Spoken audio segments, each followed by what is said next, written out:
Prime Minister's Chief of Staff was in the hot seat yesterday, testifying before a parliamentary committee investigating foreign interference in our elections. But Katie Telford told MPs she couldn't provide many of the answers they were looking for. It doesn't inspire confidence. In fact, it invites suspicion. I can't get into, unfortunately, in this public setting, what was or wasn't briefed on in the level of specificity you'd like.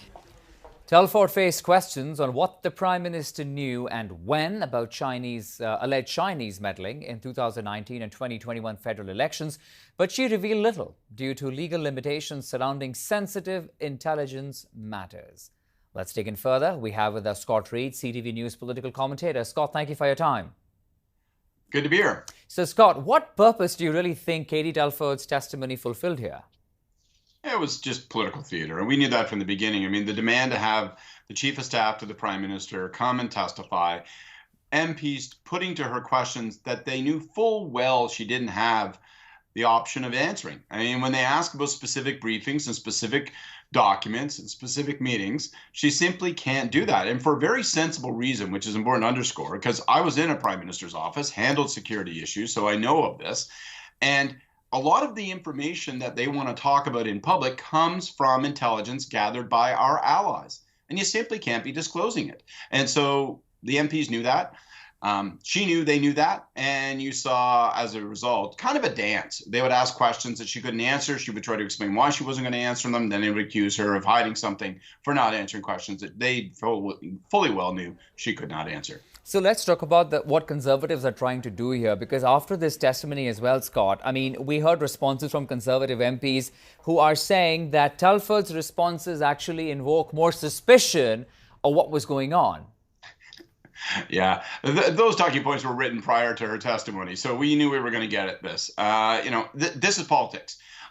There's a couple of risks here, I think, for folks all around. One, for the Liberals, the longer that this issue remains in, the media, the longer that they are not talking about bread and butter issues with Canadians, the longer that they don't appear to be as concerned about housing, cost of living, making certain that the economy remains strong.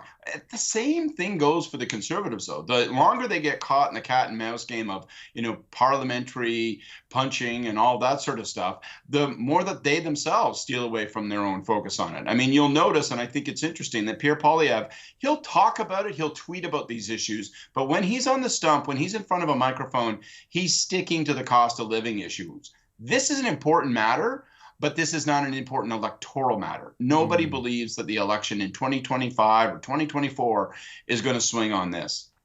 How far do you think that the opposition will continue to gun for the Prime Minister and with this issue of interference elections?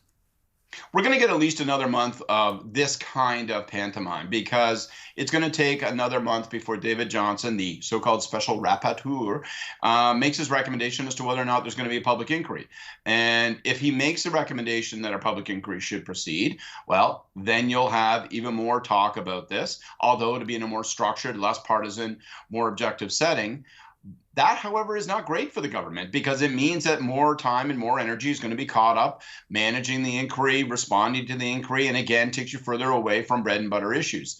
On the other hand, if he does not recommend an inquiry, then you'll hear the opposition routinely howl that is solely because he was already wired into the Prime Minister and the fix was in, and therefore this is a great secret scandal that's being concealed from Canadians. So, that's what's going to happen over the course of the next month, and we frankly just have to wait and see what David Johnston's response will be. Indeed. And of course, as we know, David Johnston has time and again been attacked for the fact that he was associated with the Trudeau Foundation, which had, of course, a donation. The money has been returned, etc. So that already is in the narrative over here. But let me ask you, you did talk about the inquiry. We are awaiting the result next month. But if there were to be an inquiry, Scott, do you actually believe that we will learn far much more whether or not the Prime Minister really knew that there was interference from China in the elections of 2019 and 21? Well, I think there's some perversities here. I mean, the reality is that, yes, an inquiry could find out more. Justice O'Connor in the Mahara affair, the government I was part of, we appointed him over some objections, and we were able to structure an inquiry that permitted for scrutiny of sensitive intelligence materials without disclosing them. By the same token, we know the answer to the question you just posed. We fundamentally know that the Prime Minister was conscious of efforts to interfere with our elections and our democratic processes. We know that because of public efforts that were made by the government prior to the last election, including bringing in other members of other parties, in order to examine these things, setting up third parties so that they could scrutinize it. Now, some of the specific elements, people want to get at, but we fundamentally know. And what we know is there have always been efforts, and there have been particularly efforts strongly in the last number of years to interfere with our elections, and they have, by and large, been unsuccessful. Scott, I have very little time. How much of a beating is the Prime Minister's image really taking on all of this? It's a distraction. I'm not certain that this is a sort of thing that really defines the Prime Minister's image in the minds of regular voters, but it keeps him from focusing on the things that will help him to improve his connection with voters and his traction with the Canadian public, i.e., bread and butter issues like the cost of living and the economy. The longer he's not talking about it, every moment he isn't talking about those issues is a minute that's worse for the Prime Minister. That's the fundamental threat of this. It is a terrible distraction. It makes him look like his priorities are skewed.